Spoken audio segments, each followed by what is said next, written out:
throw me under the bus there. I'm not trying to throw you. No, you can't. No, but it's pretty exciting regardless, right? Yeah, absolutely. So, and the show's, it's growing. It's getting bigger and bigger, and we greatly appreciate that. It's the support. And you got to tease people a little bit. It gets them excited. They have to keep listening until they're not going to know when we're actually going to announce this. And you know what? That makes me want to do something else to throw you under the bus. What?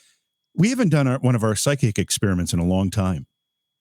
True. Maybe if we have time tonight, depending on how our discussion goes, if we have a little extra time tonight, maybe we'll draw a card. Hey, I'm game. Give away another shirt or something.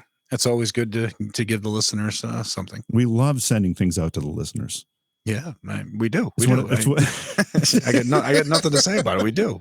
All right. So as we said, we've got a couple of guests for you tonight. We're going to start with Rebecca Foster. And after Rebecca, we're going to bring in Gare Allen, who's going to talk about his book and the fact that he's lived in a haunted house since 1999 and how that's affected him and brought him closer to the paranormal world. But Rebecca is a guest we had on just a few nights ago, not long ago anyway.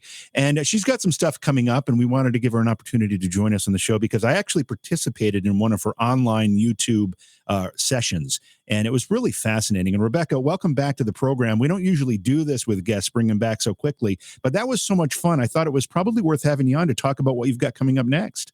Oh, yes. Thank you guys for having me again. I know you don't do this often at all. Thanks for coming back.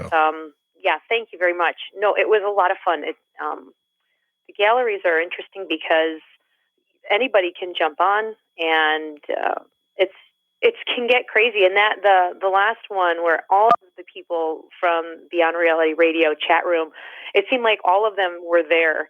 And on top of just reading people, there was just so much going back and forth with everyone. It was with a lot of energy, and it was exciting, and it was pretty cool. I was glad everybody showed up. And we had a lot of folks from our Beyond Reality Radio community join you for the first time. You were doing readings, and I know the first time you were on the program, which was about a year ago, you also did some free readings for the Beyond Reality Radio listeners. And I know the people that listen to this program are very, very appreciative of what you've done. Yeah, you know what? After that first show, I did not know that there was a chat room. Go figure. And so I got back on your website, and I was looking through everything finally in detail, and I went, oh my gosh, there's a chat room. So then I located, I don't even know, I think I found them on Facebook or someplace, and I thought all these people listened, and so many tried to get through, so I'm just going to read for as many as I can, and I think there was like 33 of them. Oh, wow. So yeah, it took a couple of days because I was also getting sick. So it was like, but when it comes to stuff like that, I always feel like, oh, if I read 20, how am I not going to read the others? So that's just, I try to read as many as possible. Well, I know that our listeners truly appreciated that. And it's one of the reasons we brought you back on the show, and one of the reasons we brought you back tonight, because tell us how these things work. You are sitting in front of a webcam on YouTube, and are you just looking at the names in the chat room? Is that how you're picking the people that you're reading? Yeah, no, as people come in, I just read their name, and then I go from there. And in my other, I didn't do it the last time, I don't think, but a lot of times I'll pick up my computer and I'll show everybody.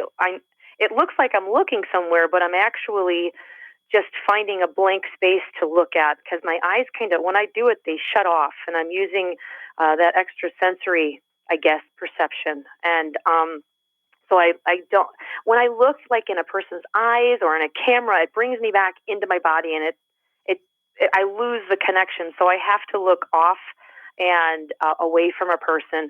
And so I show everybody, pick up my computer. I'm like, I'm not looking at anything. I'm not looking you up on Facebook right now. And so, yeah, I just go through the list, and I grab people who have the strongest energy first, because they will kind of get in front of other people and go, hey, read me.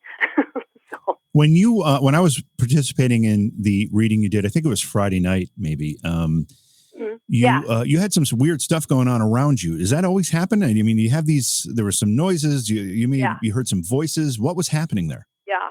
I've had stuff like that since I was little itty bitty, and we have something. Every house I've ever lived in has always had something in it, and it seems like we attract. My son does the same thing as well. I think we attract things, and so we've known that something has been bothering him at night in the basement. It plays with his hair and it pokes him and it messes with him while he's sleeping. And I'm like, you can keep it because it's not bothering me. Well, it turns on flashlights in our house and it clicks on things all the time. And I just don't give it, I don't give it the energy that it's asking for. I do not acknowledge it. So it doesn't gain strength. And it's really not a big deal. It's not, it doesn't harass us. It just messes with us, at Well, least in this house. and that's a big thing. If you pay it no attention, they tend to just go on their own way. And it's when you're Mhm. interacting, it's when you're communicating, you're giving it attention, you're giving it reasons to stay. Is when they tend to hang around because somebody's actually communicating with them. Yeah, no, mm-mm. I don't do that. Not in my own home. I really,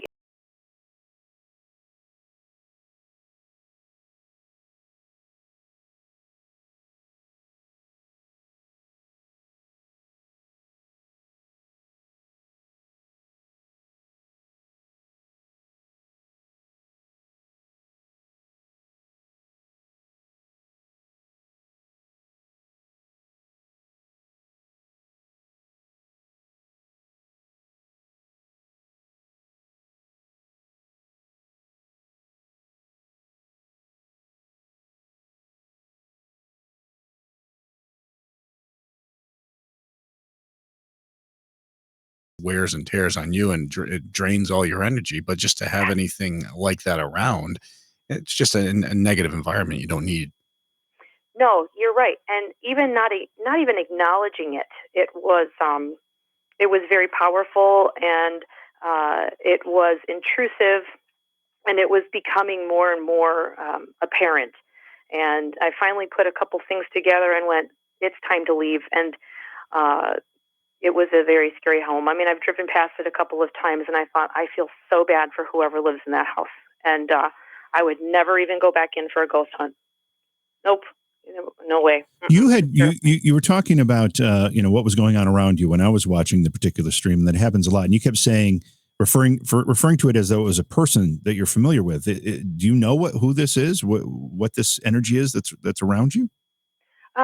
No, I just know that it's human, and I don't believe that they are any relation to me.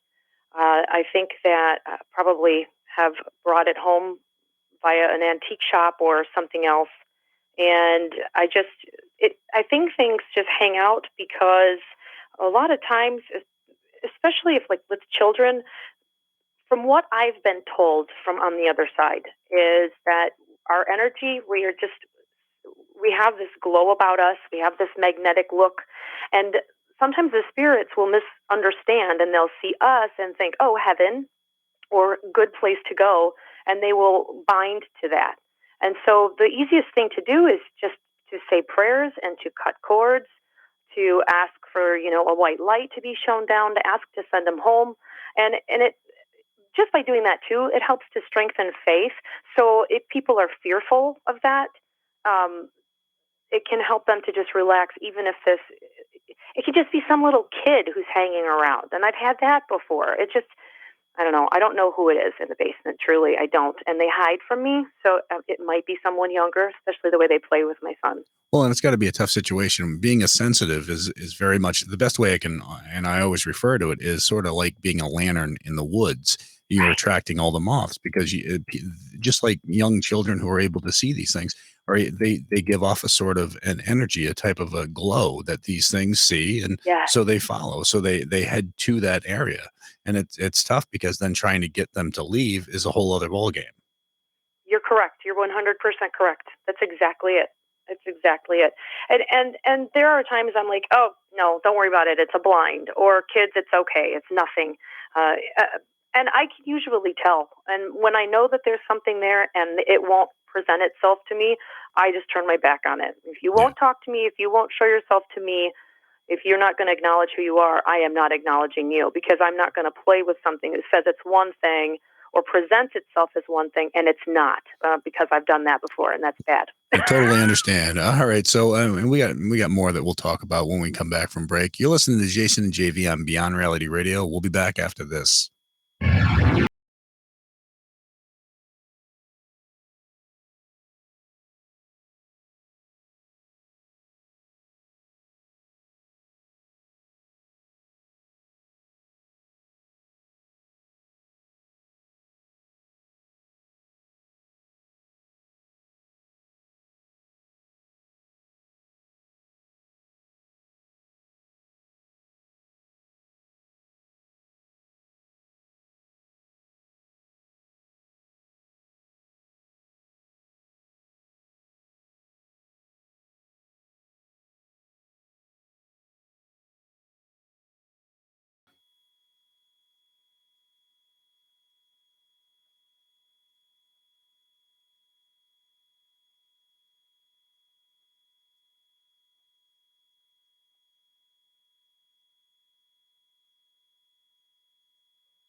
You can go to 1,000 so-called haunted locations. The last few times we've been hearing a baby cry in the house. There's no babies. TV's not on, and it's in the room. First of all, I want to tell Jason I've been a huge fan of the show. Thanks for taking my call. I didn't think I'd be able to get through. It's not just radio. It's beyond reality radio with Jason Hawes and J.D. Johnson. And tonight we have a special treat for you. 2 guests. We're going to spend most of our show tonight with Gare Allen. He is a paranormal researcher and an author, and he's lived in a haunted home since 1999. He's written a whole bunch of books related to paranormal topics. We're going to get into that in just a little bit. In the meantime, we've got a guest who we had on just a few nights ago, Rebecca Foster, spiritual medium. And Rebecca is getting ready to do a couple of live YouTube reading sessions. Rebecca, what do you call these specifically, these sessions you do live on YouTube? I just call them galleries. It's similar to just what I do in person with people, and it basically is not a private reading or a one-on-one. So I call it a gallery so that people understand that I will be reading them in front of other people. So they know that there might be. I mean, you get a lot of people in there. So you try to spend a minute or two with each person that you're reading, and you can't get into too much detail in that amount of time, but at least gives them and you a little bit of an opportunity to see what might be the obvious stuff going on in their lives. Yeah, and sometimes it's not what they're expecting. A lot of times in such a quick spurt that I have to do, it's something that they need to know or that's important for them to know, that maybe somebody upstairs wants to confirm with them or to let them know they're headed in the right direction, and that wasn't what they were looking for. Rather, they wanted to speak to someone. But I do not search for information unless somebody asks something and then, bam, the answer hits me. Then I will, if it's given to me right away, then I will let the person know. But if I have to stop and really think, like, is this person there? Is this going? I won't do that. I've learned not to do that either. Well, another tough thing when it comes down to doing gallery readings and stuff with everybody around is people need to know that sometimes some personal stuff might come out in that reading in front of other individuals. Mm-hmm. And that's true. I do let people know, especially when I'm in person with a gallery, that if something comes through for one individual and I hear it and it's of a sensitive nature, I will not address that person directly. I will present what I'm supposed to tell that person to the group. So that individual, and I tell people this right away, if something comes through for you that you like pole dancing and no, you don't want the world to know, then I will address the group about this. And it usually gets a laugh because then it relaxes people a little bit, and that I'm not going to call them out on something that is private. Well, and I assume the pole dancing thing was kind of a roundabout to Jimmy, but but we won't get into it, right? Okay. And I was just going to say in the session that I joined on Friday night, which I had a great time with, by the way. At the very end, the group there that were Beyond Reality Radio listeners were encouraging Rebecca to do a reading for me. And Rebecca took, I don't know, maybe 30 seconds a minute and did a little bit of a reading, but you hit it. I mean, you really not only hit the nail on the head, but offered me some really great guidance and advice. So I appreciate that, and I thank you for it. Oh, great. I'm glad. I a lot of times I don't get feedback. I don't sit there and ask people, how is it? What is it? I leave it as it is. If it was great, great. If not, then tell me if it was bad. If it was bad, or if I was completely off base, tell me. I knock on wood. I had that happen one time quite a few years ago. It was late night in a bar, and I used to do these readings back behind. It was in south of Chicago, and I would sit in the back room, and people would come in and sign a chart, and I would be there from 7 to 2 a.m.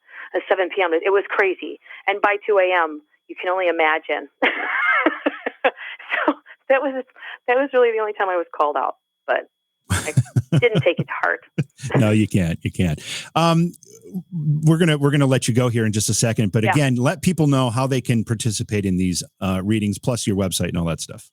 Okay, so on my website is actually are the events listed, and there are links directly to the gallery that I'll be doing, and I'm doing them on April 12th during the day, 11:30 a.m. Eastern Standard Time, and then on April 13th, that Friday, I'll be doing them from 10 to 12 Eastern Standard. And you can go to my website, RebeccaFoster.co. You can click on that. It's free. You can get on. It's you don't have to pay anything. It's a lot of fun. and I'll post it in the chat room as well. The links to that too. Great. Well, thank you so much for coming and hanging out with us for a little while. Yeah, And I love it. it's always good to talk with you, and we look forward to doing it again. Yes, thanks a lot. I appreciate it, Jason JV. It's always great, and I appreciate you having me back on. Thank you very much. You have a great night. Thank you, Rebecca. Okay, let's take a break. When we come back, we'll bring Gare Allen on the program. We'll talk about his experiences. He bought and has lived in a haunted home since 1999. He's got about 20 books or so about paranormal topics. It's going to be a great conversation. A lot of great things coming up, so make sure you stay tuned. You're listening to Jason and JV on Beyond Reality Radio.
to this, and there's something that motivates us to look and ask questions outside of ourselves and outside of the mundane world of the physical reality. Unfortunately, in 2009, I lost my mother, and it took me on a whole nother direction of how I saw the other side. So how I see ghosts now, they're people. They're real individuals who had lives, and sometimes or oftentimes they're loved ones. So it's changed in recent years for me, and I actually started to worry and wonder what it's like on the other side. Before, it was just fun if I could get some proof that there was something there, and now I'm like, well, what is it? Is it better? Is it worse? What kind of reality is that they're experiencing that we get these glimpses of? Well, and that's the thing when it comes down to human type spirits, it's you and I after we pass on, especially if it's intelligent. I mean, the main thing is just trying to communicate and let people know that we're there. Exactly. And I had an amazing experience about a year after my mother passed, and I started to worry, is she okay on the other side? Is she on the other side? Has she moved on? And I was wanting a sign, like I think when most of us do when we lose a loved one. And I was using my phone one day. I was doing voice dictation to send a text, and I hit the voice dictation button, and it just turned itself off. And I didn't say a word. There was no TV, no radio. There was no sound in my home, but it recorded two words: "Mom, good." Wow. And I just took that as just a wonderful message, that she was okay on the other side. So when we talk about ghostly activity and the fact that they're just, as Jason just said, they're us on the other side, it's just a transitionary period. Why do so many people fear it?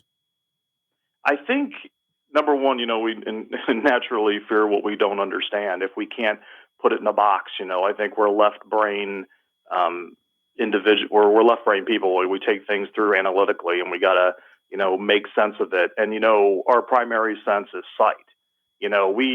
If you have your eyes closed and there's noises, and then you open your eyes and there's nothing that made that noise, you rationalize that there was nothing. It didn't happen. You can actually say, "Oh, that didn't happen because I didn't see it." We have to see it to believe it. And because we can't often see them, even though there might be sounds or impressions and feelings, if we don't see it, it's not real. It's very easy for us to dismiss those things because of that. Yeah, I think the unknown, obviously, when somebody stares into a dark room, there's an automatic fear that kicks in, regardless of whether that room is a familiar room or a strange room. It doesn't matter. It's just an unknown quantity, and that alone is enough to put fear in people. Sure. And the secondary sense for us, when we see something, we have to touch it. And again, making it real. Now we have another sensory connection to it that makes it real. So if we can't see it, we can't touch it. And there's the paranormal. Do things you really can't do with that. It's very easy for us to dismiss it. Yeah, that really does sum it up. So, have you had any prior to this 1999 purchase of a haunted house? Did you have experiences leading up to that? Oh yeah, I had quite a few, and so when I was 12 years old, my bedroom was at the top of the stairs, and I went upstairs to go to bed, and I laid down, and the family dog was at the foot of the bed, and I was laying there for a few minutes, and then suddenly the bed lifted itself up, and I think it was only a few inches, and it wobbled for just a second, and then it just dropped back down, and the dog jumped off the bed. My limbs moved. I moved, from being dropped down. And just at that moment, my older brother had been walking up the stairs, and he poked his head at my door, and he was like, "What was that noise?" And there was no other noise that had been made. And I just looked at him. I was probably white with terror, and he wandered off, and probably chalked it up to another weird little brother moment. But I just froze. I was just frozen in terror after that experience. Well, yeah, of course, and you were never able to figure out any explanation or any reason why it would have happened. So what was interesting was, and back then I was big into Ozzy Osbourne and Black Sabbath, and I heard 38 Special playing when I was on hold, and so I had this tapestry, and it was an Ozzy Osbourne tapestry, which my parents reluctantly bought me for my birthday or Christmas. And the next morning I wake up and it's not on the wall. I had it thumbtacked to the wall, and it wasn't there. And I found it underneath my bed. And so the two strange things about that was the thumbtacks were still on the wall. It hadn't been pulled off. So if it had been removed by someone, they had to take the tacks out, take it off, and then they put the tacks back in the holes. And what was interesting about it, and I didn't realize it until later on, was there was a giant pentagram, or I'm sorry, a pentacle, a 5-pointed star in the middle of that tapestry. Do you we talk to a lot of people on the show, and there are certain people, and Jay will agree with this. There are certain people that this activity seems to cling to, and maybe it is kind of an attraction. Like I think you said, Jay, before, it's like a light in the middle of the dark woods. The insects are attracted to it. Do you think you're one of those people, Gare, where you're just kind of a magnet for this type of activity? I think once you open up your mind, I think it happens more often than people probably realize, but they are quick to sort of dismiss it or even just explain it away, even if it's subconsciously. So I think once you open your mind to it and maybe even start to look for it, I think then it presents itself even more. And I think the spirits on the other side, if they turn and realize that someone is open to it, or they see that you recognize a sign or a noise or a movement or a touch or something they do, they're like, oh, okay, this person, can see or hear me, and they probably are on you like white on rice in those cases sometimes. And that's exactly how we explain it, where it's once they notice that you're able to either see them or hear them. A lot of times these human spirits, that's the main thing they're looking for, is somebody to communicate, somebody to acknowledge their existence. And if the minute you do that, I mean, it gives them the ability of finally an outlet, somebody who can acknowledge that they're really there. And that's huge. That's what it's all about. But then in return, they tend to try to lock onto you and stay there as long as possible, even if you don't want them there, because you're the only person who's acknowledged them in God knows how long. Right. And there's a draining of energy. I mean, it happens in the physical. If you have a clinger friend or someone who's on you, you actually feel drained, from them constantly wanting attention from you. And I don't think it's any different. And it may even be, on a spiritual energy side, where they're pulling energy from you, to gather the strength, to show themselves, make themselves known. Do you think that at some point we're going to have definitive answers when it comes to our questions related to the paranormal? I mean, right now, we've got bits and pieces of information. We've got bits and pieces of evidence that people have collected over the years, but we just don't have any real solid answers. No, it's tough, and we have our instruments, and we're trying to use physical instruments to measure non-physical activity. And, again, that's how we see things, not that we take things in scientifically. But, there's a thought process out there in the metaphysical world that, the earth is shifting into a new reality, and sometimes it's called the fourth dimensional reality. And it's where those two things join. So where the physical and the metaphysical meet and coexist. And if the, glimpses we're getting now is sort of getting us, trained or, priming us, so to speak, to experience that, we're probably a long ways away based on what we've experienced so far, I would think. Well, and it would be best if it was priming us little by little to get used to it instead of all of a sudden dropping it in our laps. Oh, someone who's never seen a ghost before, and then suddenly one day there's a full body apparition, it can send people to therapy. That is extreme, especially if it's something menacing or they, take it as being, aggressive or they're fearful of it. That's very traumatic. Absolutely. We're talking with Gare Allen. He is an author and a paranormal researcher. His website is Gare, Gare Allen. That's with 2 L's and an E, ALLEN.com. His most recent book is called Ghost Crimes, and we're going to get into that. We're also going to get into the fact that he bought and has lived in a haunted home in 1999. A lot of activity there. There's so much to talk about with Gare when we get back, and we're going to do it after the break. Absolutely. And if you haven't yet, make sure you head over to facebook.com/Beyond Reality Radio, like the Facebook page for us. Then head to beyondrealityradio.com, where you can download the free iPhone and Android app.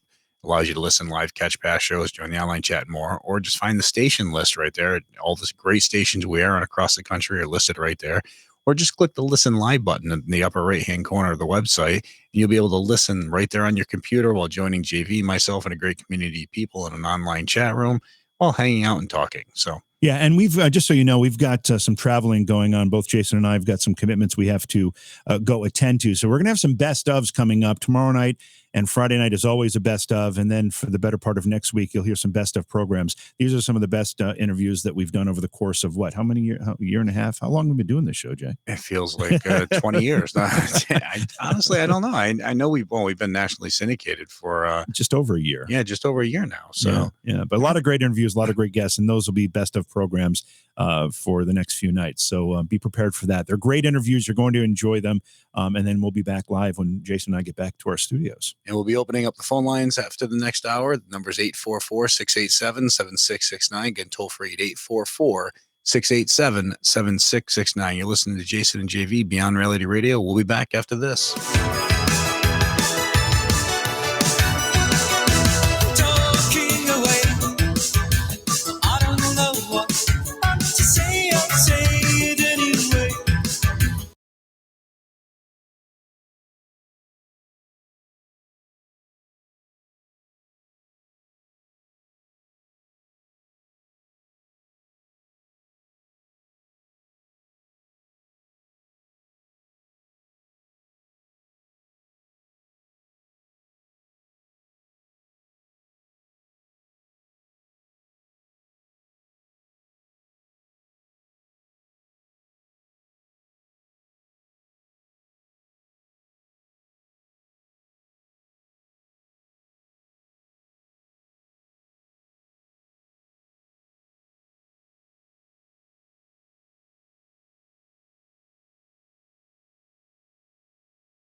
experiences and what happened and how they dealt with it. So our guest tonight is Gare Allen. Again, the phone number is 844-687-7669, and those phone lines have been opened if you want to join our discussion. We'd love to hear about your ghost experience, your paranormal experience. But our guest tonight is Gare Allen. He is an author and a paranormal investigator. His book is called Ghost Crimes. But let's start this hour with discussing the house that Gare bought in 1999. Gare, you say it was a haunted house. Tell us the story about how you got this house. So I looked at the house in 1999, and it had been vacant for about 4 months, and the owner was up in Massachusetts, and they were selling it as is. And when I looked at it, it was in pretty rough shape, and I mean all around. And I remember the bedroom up front of the house, the carpet was just stained black, and so I was really turned off. But it was a fixer-upper, so I made an offer, and they didn't want to take the offer. So a few weeks later, they circled back and they said, "Hey, are you still interested?" And so I said, "Well, let me go look at it again." And I went back and it was all cleaned up and new carpet and everything. So it's okay, great. I went ahead and made the same offer and took the house. So I'm moving in the next weekend, and the neighborhood kids come up and they're like, "Hey, do you know the history of the house?" And I'm like, "No." And they're like, "Well, the guy killed himself at the house." And I'm like, "Great." And so the neighbor kid had actually, unfortunately, found the individual. And so he had shot himself in that front bedroom. And I was able to find, a hole in the wall that went, back to the other side of the wall where he shot himself. And now that stained black carpet, suddenly made sense to me. And the scene that was described was that there were candles and pictures and somewhat of an altar. And it was, similar to voodoo or Santeria with, chicken feed and many other items like that. And so, okay. So the first day I'm here moving in, and we haven't even unloaded the box yet. And my buddy's here, and we were hanging ceiling fans and blinds. They had taken everything out of the house. There was nothing but walls and floor. And we needed something, so I ran to Home Depot around the corner, and I come back, and my friend is talking. And as I walk in the door, and I'm like, "Who are you talking to?" And he turns around, and he just looks confused, and he's looking at the front bedroom down the hallway and looking at me and back again. And he's like, "Where have you been?" I'm like, "I just got back." And he's like, "Well, who have I been talking to?" And while I was gone, he had been having a conversation with who we thought was me, a muffled voice coming from the very front bedroom and down the hall. And I said, "Well, what was the voice saying to you?" And they're asking him questions like, "What are you doing? What are you doing to my house? Why are you hanging those?" And he said he thought I was just messing with him. And he would say things like, "I don't know, you like to spend money. I don't know. You told me to hang this stuff. You hired me to do it." And so that was the very first experience that happened when I moved in. Well, let me ask this. In Massachusetts, they don't have a disclosure law where they have to tell you about something like that happening? So that was the first thing I did was call the realtor, and I'm like, "Hey." And in Florida, unfortunately, although not legally, I thought they would be ethically bound to disclose that. And my realtor did know about the suicide and said, "Yeah, I did know, but I didn't have to tell you." And I said, "Well, now I know why. Number one, it was vacant for 4 months, and why you guys circled back. You had to get it cleaned up." And so apparently his wife had left and moved, and so he was distraught and killed himself. Oh, geez. It's that type of tragedy, first of all, that it puts an air into a home that you can't just ignore. It's there. But it's also that type of tragedy and turmoil that tends to lend itself to more active and more intense paranormal experiences. And that's clearly what happened to you here. Yeah, so it actually grew in intensity, and it kind of took an interesting turn. Now, of course, the paranormal guy in me was like, "Sweet!" I was excited. I got something else to write about. This is amazing. Even though it was a sad story, but I'd had things happen where I was sitting at my computer and the blinds just like somebody just smacked them as hard as they could. And my dog jumped up, and I debunked it. There's no ceiling fan on, the air hadn't kicked on, windows open. So I had a lot of things like that. A lot of things go missing. I'd wake up to every electronic in the house and every battery drained down to nothing. Things like that. Knocks on the glass constantly. They want to get in or get out. I'm not sure what the case is. But then I had a pretty rough experience where I was in bed one night. I was laying on my side and I was agitated and I couldn't figure out why, and I couldn't get to sleep. And I had to get up early, so I was getting more agitated. And I was laying on my side and I had my shirt off, and I felt two fingers just not only poke me in the ribs, but enough that it rocked me. It pushed my body. Mm. And I turned, and there was this yellow-eyed, I call it a demon, but this burnt face and yellow eyes, and it just staring down at me. And I jumped up, it ran out of the room, and as I jumped up, it ran straight down the hallway towards that front bedroom, and all of my dogs jumped off the couch and off the floor and chased it down that hallway to the bedroom, again, giving me confirmation that they were seeing something as well. And so that's when it took a really weird turn, and I called in a medium, and I said, hey, I need some help here. I called in a psychic. And what the way that they determined was that demon or that negative entity was a result of that Santeria or the voodoo or whatever the previous owner had been working with. So I was dealing with two things. Okay. And I had to reach out to a modern day shaman and have him remotely clean my home. And since then, I still have activity from the ghost, but I haven't seen the demon again, thank God. Now, at any point, have you thought about setting up cameras to be able to document any of this, or some sort of recording system? So I had an experience where and he doesn't like changes. Anything where I'm making a change, even if it's putting up Christmas decorations, the activity increases. It's almost like, why you keep messing with my house? That's kind of the feeling I get. I'm sorry, we needed a new door. It's a nice new door. I don't know why you're upset. So I put up Christmas decorations, and I had these Santas around the tree, and I would walk by, and one of the Santas would be like 4 feet in front of the tree, completely just moved in the middle of the room. And I was like, wow. So I went to get my camera. I put it back, and I ran to get my phone because I'm like, I'm going to set up my phone and catch it. And I go back, and it's back in the middle of the room. And I'm like, oh, come on. So I set it up. And then, of course, once I set up the phone, it didn't happen again. But I don't have any kind of, camera system like that, or kind of electronics like that, professional stuff like you guys do where I can set that up.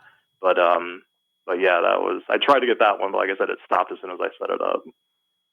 So you haven't made any conscious or concentrated effort to catch any of this? It's more anecdotal for you. It happens. You just dealt with it. You weren't looking to document it. I was more concerned with the demon side. The ghost thing, I was like, okay, every now and then he gets upset that I'm changing things around. But I foolishly brought a Ouija board into the house and was working with the Ouija. And, a lot of those have the 5-pointed star on the board. And I believe those to be a portal and open. So those experiences are the ones that I focus on. So I had experience where the demon actually happened right after I was working with the board for quite some time. I said, I'm getting rid of the board. And I dropped it off, and I was with a friend of mine. We were heading to the gym, and I dropped it off on one of those donation things where you put it in, and once it's in, you can't reach in there. It's got like a little narrow chute. And the next day, I come home from work, and my friend is with me, and we're getting ready to go to the gym, and the Ouija board is sitting on the dining room table. And he just looks at me, and he goes, didn't we drop that off yesterday? And I was like, whoa. So the proof for me is in those kind of things that happen. It's like, wow.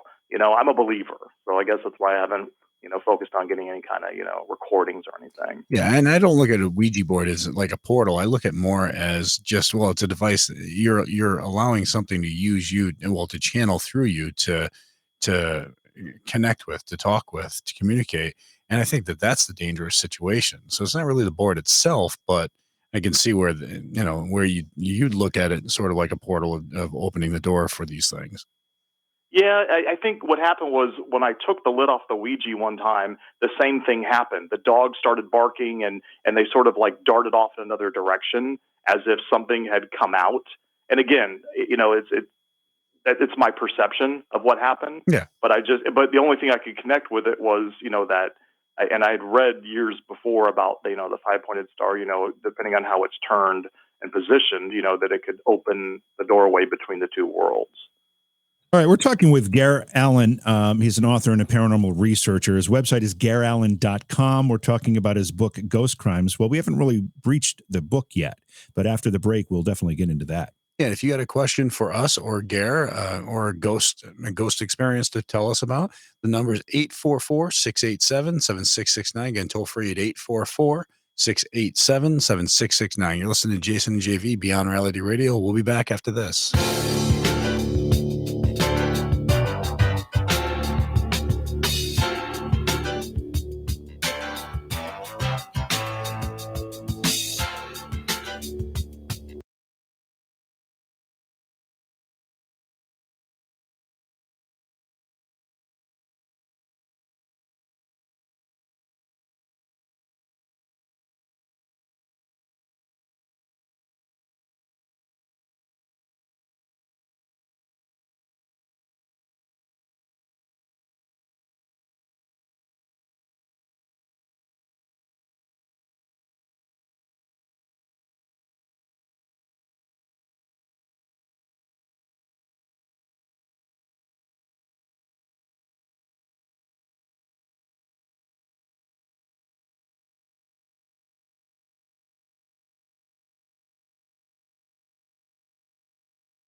of Detective Burke in Central Florida, and he reluctantly experiences paranormal activity in several of his investigations. And all of the cases in the book are based on actual cases that happen. And even Detective Burke is based on an actual retired detective that I spoke with. So what happened was I have a friend who's a police officer, and he was kind of joking one day that he went to and responded to a domestic abuse case, and it was minor, but in it, the person that he accused of attacking the other person said, "I didn't do it, a ghost did it," and he was sort of joking that they blamed ghosts.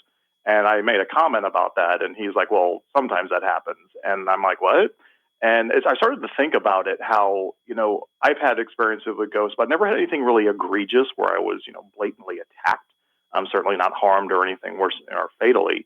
So I reached out to some detectives and EMTs and firefighters and first responders and said, "Hey, have you guys had experiences?" And I'm thinking about putting together a book. And at first I was going to take a collection of stories, as they happened. And I decided to actually just weave it into a narrative. And I was overwhelmed with the stories that they provided me. And even though at first they were very reluctant to share it with me for various different reasons, once they started telling the story, the floodgates opened. And, I have such a respect for these folks. And, we're starting to have a better respect for these guys. I mean, these firefighters and EMTs and policemen, they literally leave their homes in the morning and say, "I'm going to put myself in danger for strangers today." And that's what I do for a living. And they deserve so much respect for that. I 100% agree with that. And many of my friends are firefighters and law enforcement, and also just the fact that a lot of times they're the first people to show up on site when somebody's having some sort of a crazy paranormal activity, and they have no idea what to do at that point. A lot of the cases that have come my way have come from friends of mine that are in law enforcement who've been called to people's homes for all different types of reasons. Objects moving on their own and voices and all these crazy things. Yeah, and a lot of their training doesn't involve the paranormal. So they get there, and of course they're looking for facts.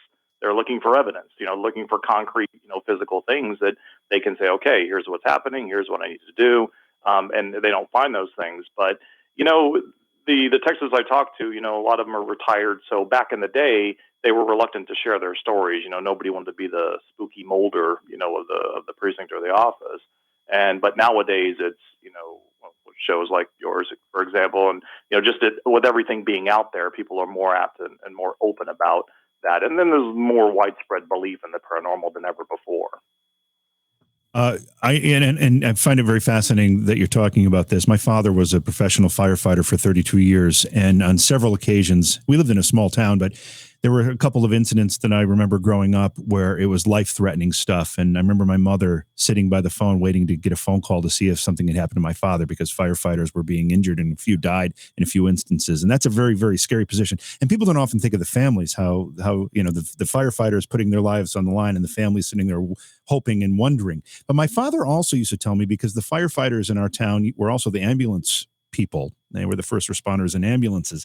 And he used to tell me about some strange experiences that he had encountered going to, fatal accident sites and seeing things and hearing things and feeling things that I guess in retrospect, we would call paranormal experiences. Sure. And again, back in the day, they're just like, okay, I maybe, they worked a 24, 48 hour, couple days in a row, and so they chalk it up to fatigue.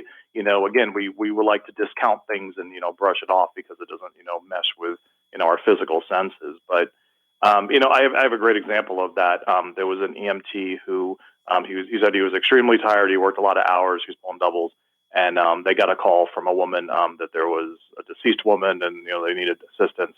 So they show up to the house, or he shows up to the house, and he knocks on the door, and the door's already a little bit open. And so he just pushes it open, and there's a woman standing there in a yellow robe, and she's, she's visibly upset. She's crying, and she just points, to the stairs. So he rushes up the stairs, and he finds a deceased woman, and it's the same woman in the yellow robe lying on the floor, Wow. dead. And so he runs back downstairs, and the woman he had seen before is gone. And not to sound like a bad movie, but the call had come from within the house, and it was a woman's voice. Wow. Yeah, Oh, that's the type of thing that sends shivers down your spine. Yeah, right? if I had hair on the back of my neck, it would have just stood if you up. had hair anywhere, it would stand Yeah, up. exactly. Well, I do have hair in certain places, but all right, we won't get into that. All right, so we're going to take a break, and there's a lot more to come. The phone number is 844-687-7669. Again, 844-687-7669. Give us a call if you got a question for us or our guest, Gare. You're listening to Jason and JV on Beyond Reality Radio. We'll be back after this.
out all those archives, just go to beyondrealityradio.com and you can subscribe to the show, the podcast, and right there on iTunes. And, but when you do, just do us a favor and rate it for us, because it helps push it forward, makes it easier for people to find. And that's what it's all about. It is. And our guest tonight is Gare Allen. He's an author and a paranormal researcher. We've been talking about his book called Ghost Crimes. And Gare, again, thanks for being with us. I want to go to our listener line. We've had some people on hold, and I want to see if we can get to at least a couple of these calls. This is David calling in from Florida.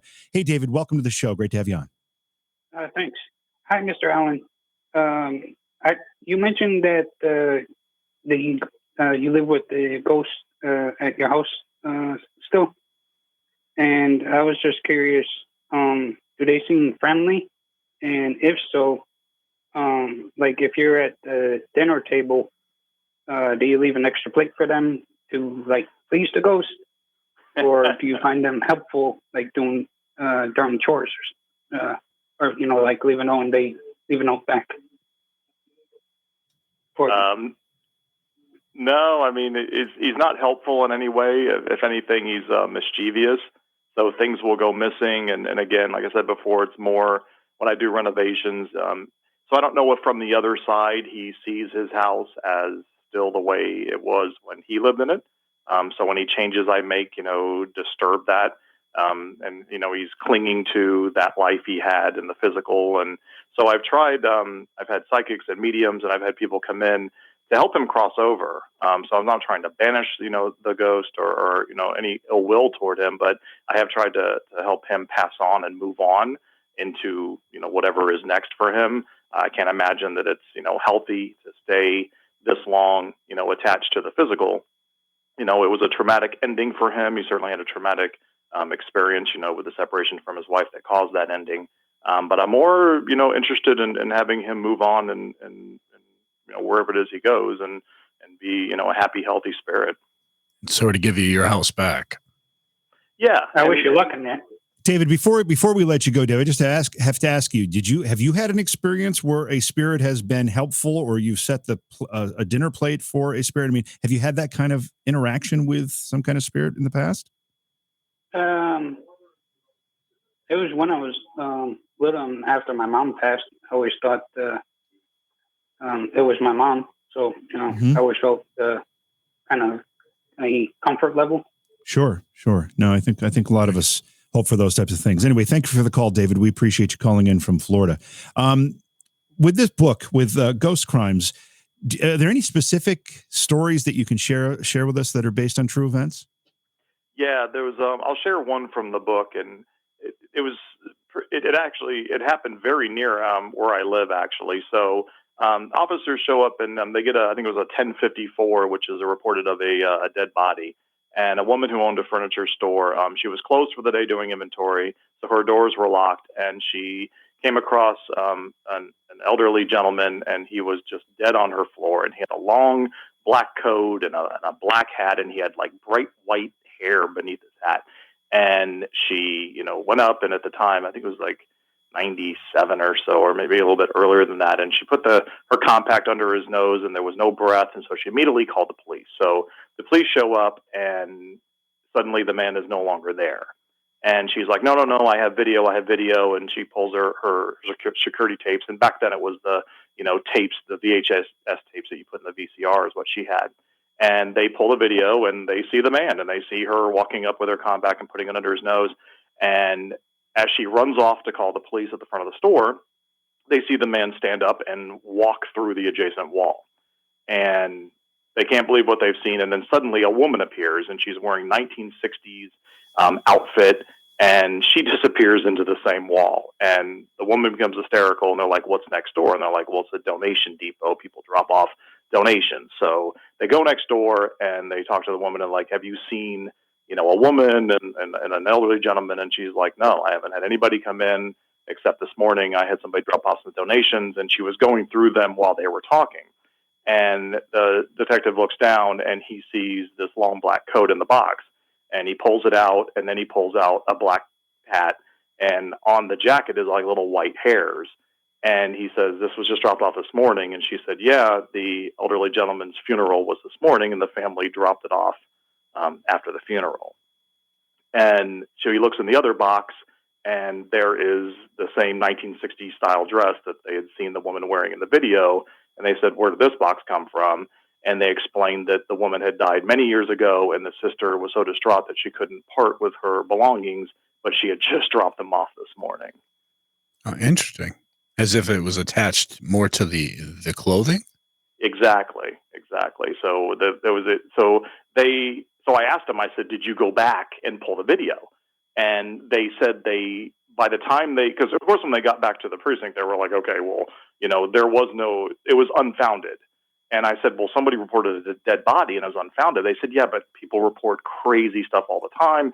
They'll report dead bodies and it turns out to be, maybe a homeless person or somebody that fainted." So it really wasn't uncommon for that to be reported. But because of the circumstances and it weighed on their minds, they did circle back. But again, at the time they were using VHS tapes for those recordings and for the security, and she recorded every 30 days over them. So she had already recorded over that video, so they weren't able to retrieve it, unfortunately. Now, that book is called Ghost Crimes. Is it out? Is it already out, Gare? It is. It came out in December. Okay.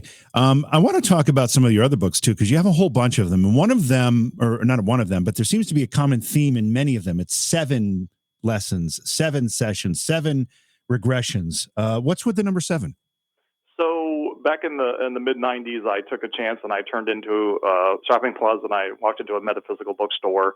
I met a psychic. I experienced everything metaphysical that I possibly could. I read every book in the store. I had experienced an individual channeling their spirit guide to me. I went through past life regression hypnosis on many occasions. And it was such an interesting subject, and so many people had asked me so many things about him. And so I wrote fictional characters, but all those books are based on what happened to me. So it starts with 7 sessions and 7 regressions, which talk about my regressions. And then the next one is 7 apparitions. And it's all the experiences I've had up to that point of seeing ghosts. And it continues on 7 projections, where I actually dabbled in astral projection for a while, and I wrote about those experiences. And what happened was I wrote those 7 books, and it was more of I'd never written before, and I needed a structure. So I said, I'm going to have 7 chapters. I'm going to have 7 books, and it was more just a left brain kind of structure thing more than anything, but it ended up becoming a theme throughout the books. And then as I got to book 6, it was 7 predictions, which was my experience with tarot and divination. Everybody was asking me, did these things really happen to you? Are you the main character? I used Gare as the name. And I said, yes, it's all based on everything that happened. So I said, you know what, let me just write the dead. And so the dead resulted immediately after. And the dead is everything that happened to me. It starts with the bed levitation at 12 years old all the way to 2014. And it literally everything that happened to me verbatim. I mean, for you to be able to write a book about just your paranormal experiences over the course of that period of time, it indicates, again, what I had said earlier in the program. You seem to be somebody who has a way of attracting this type of activity to you. I do, and I welcome it. I really do. And the crazier, the better. And I've been lucky. There's been nothing harmful or egregious, certainly scary, and certainly sometimes, not totally explainable. I don't like a demon in my home. And I see that as, having a ghost in my home. So that's a positive individual. That's another human being that is just in spirit form. I'm okay with that. We can occupy the same space, so to speak. But a demon, to me, that's a whole other level of negativity. And if I'm allowing that in my space, I'm not comfortable with that. That means I'm allowing way too much. And so, there's a survival instinct that kicks in there, and I just don't need that in my life. But in order to experience one, you sort of have to experience the other. So I've allowed it, and up until a point. So it's a tricky game, because if you want one, you got to have the other, right? Or else you don't get the full experience and definition of the other. Well, especially when it comes down to dealing with a demonic type entity. A demonic type entity is there for malicious reasons. It's there to traumatize you, to scare you, to cause you harm. But when it comes down to a human type spirit, they're just there for whatever reason, whether it's a residual type being trapped within an object that makes up the house, or whether it's an intelligent haunting just passing through, or whether it's a poltergeist type haunting where it's being manifested by an individual who lives in the home. yeah, of course, when it comes down to a human spirit, they're just like us. I mean, as long as you're okay with it and they're not bothering you, there's no reason to push them out. A lot of times, families prefer them to go on their way so they can get on with their life and not have to worry about it. The scariest part about having a ghost is the fact that you might walk into a room and see somebody standing there that you're not prepared to see, and that's where the terrifying part comes in, or the little moving of the small objects, or the tugging on your clothes, or the tapping on you to let you know they're there. But no, a demonic, I totally agree with you. The least thing I'd want is to have one of them in my house. And the other part is, and I've always thought that, the bedroom is the sacred part of your home. I mean, you go to a friend's house, you don't go in their bedroom. That's just like an off limits space. That's like, a very intimate place for them. And, you just try not to go in there. And so to have something in my bedroom, I was like, okay, now you've really crossed a line. But again, what's my energy like that I'm allowing something like that in? Because I do the sea salt and the holy water barrier outside my house. I'm that guy. I might want to make sure I'm protected. So for something to get through that sent a pretty strong message. Yeah. Gare, I want to take you back to 7 Predictions. I think, was that the name of the book, 7 Predictions? Uh-huh. And you said it was about your experiences with tarot and some other forms of predicting. Now, are these things that you did? You made the predictions, or were these predictions made on your behalf for you while you were getting readings? So I got many, many readings, and I studied the tarot, and I was okay. You really have to open yourself up, and other people have to open themselves up to you to really understand where the energy is heading. I didn't stick with it because it's one thing to say, okay, you're heading this direction, but once you have that information, now you can change that. So it was very difficult for me to say this is where you're going, because people wouldn't hear that. They would hear this is what's going to happen. And I didn't like that, because you're the master of your destiny. I truly believe that. And you create your own reality, and you make decisions that send you on a path. So I pulled back quickly from that. But in the book, I pay homage to the first psychic I ever had a reading with. And they did everything they told me I was going to go home, because I was looking for a job at the time. I was in between jobs, I was going to school, but I wanted to get back into a full-time gig. And they said, when you get home, there will be a message from someone asking for an interview. And when I got home, there was. Wow. And it was just talk about somebody who was dead on. So I wanted to pay homage to that. And that's where 7 Predictions came from. Well, it sounds like you spent a lot of time collecting your experiences and your thoughts and putting them into a number of different works. They're all available on your website. If you were to recommend somebody to a book, one of your books to start with, where would you have them start? I would go to, so the 7 series, there's 7 short stories. They're all together available on Amazon in one collection called 7 Lessons. And it's sort of my attempt at a metaphysics 101. And it takes you, and the main character Greer is, sort of open to it, but he's not overly excited about it, but he is an open-minded guy. And as the things happen and unfold in his life, the proof just sort of builds up. But he's also able to apply what he's learning and experiencing to his current life and actually enhance it. And I think that is the biggest win of all. So it's fun to chase ghosts and have past life regressions and do these crazy things that we do. But when you can apply it to your life and make it better or better for the loved ones in your life, I think that's the biggest win of all. So what are you working on now? Are you any other books that you're working on? So, I just finished Ghost Crimes in December. I'm actually taking the 7 series, and I'm writing a screenplay for the first 2 books.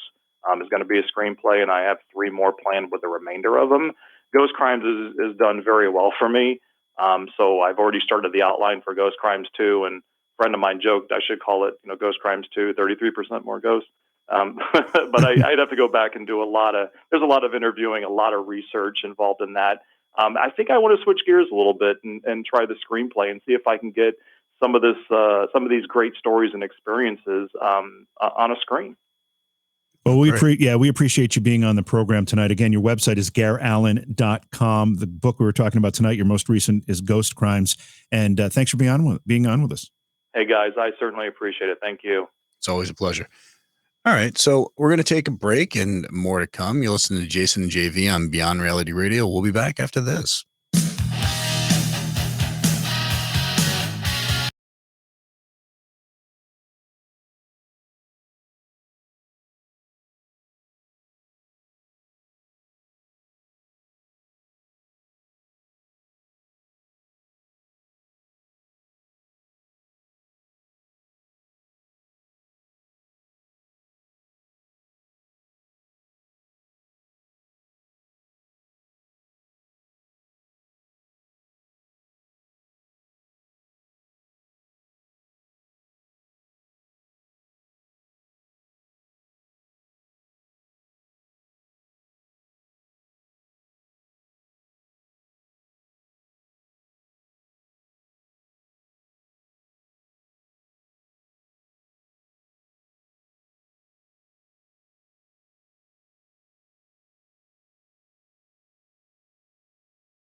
Yeah. So, all right. So the whole idea is we'll pick one card out of the deck. It won't be one of the jokers or anything like that. And watch what you're doing there, JV. There's people watching. I know. Right? I'm not going to let them see. You can't see. And you call in, and if you're able to guess that card, well, then you win a T-shirt. Yeah, the idea here is that use any psychic abilities or remote viewing abilities. A lot of the people listening to the show feel they have those type of sensitivities, and this is a really quick, down and dirty way to put some of those to test. Okay. Right, the phone number is 844-687-7669. Again, toll free at 844-687-7669. All right, I see the card. You see the card? I see the card. Okay. Now, you and I are going to concentrate on this card. We don't have a lot of time, so hopefully we can even get one call in here. But we're going to focus on this card. Okay. Again, your objective is to tap into our minds, remote view, whatever you have to do, and tell us what playing card this is that we are looking at. All right, let's go to our line number one. This is Lainey calling from Missouri. Hello, Lainey. Hi, how are you? Good. How are you tonight? Doing well, thank you. You think you can do this? You might be the only call we have time for tonight. So there's a lot of pressure on you here. Yeah, no pressure. But if you don't get it right, I mean, everybody else is screwed out of it. But hey, it's all you. So take your time. I have no psychic abilities. Let's go with Queen of Hearts. Yeah, you don't have any psychic abilities. Wow, you're like a rock. But hey, thanks for trying. And we just realized something, though. We've got best ofs coming up the next few nights, so it's going to be a while before we get back to this. I think we might have time for one more call. Lainey, thanks so much for trying and playing along with us again. I think we can get one more in here. I know Slick is trying to screen one here, so let's Better screen him fast. Right? Screen him fast. We don't Come have on. much time, Slick. I don't know if the words fast and slick actually go together well. All right, let's go to this one. This is Sparky calling from Missouri. Hey, Sparky, it's your chance to shine here. Hey, what did she say? She said Queen of Hearts. Yeah, but we shouldn't have told you that. Oh, that's right. We shouldn't have said that. You just got an advantage. Oh, damn. It's down to 51 cards now. I was talking to that lady. I didn't hear. Okay, so what's your guess? Let's see. I'm thinking. We're looking at it. Six of diamonds. No, it's not. It's not Sparky. Is Sparky your real name, or is that a nickname, Sparky? 13 years going. Nickname for 13 years? Yeah. Oh, good for you. Awesome. Well, thanks for calling and thanks for giving that a shot. I'm going to try to get one more in here. We got about 10 seconds. This is Rebecca from Texas. Hey, Rebecca, you got a quick shot here. Yes. The first thing that came to mind was a 9 of diamonds. Oh, sorry. That's not it. But thank you so much for the call. Yeah, thanks for calling in. I know we had a few more calls on hold. We're just not going to be able to get to them tonight. We will pick this up when we get back on to live programs after the best ofs. A lot more time into it. Yeah, absolutely. All right. Thanks, everybody, for tuning in. It's Jason and JV on Beyond Reality Radio. We'll catch you all soon.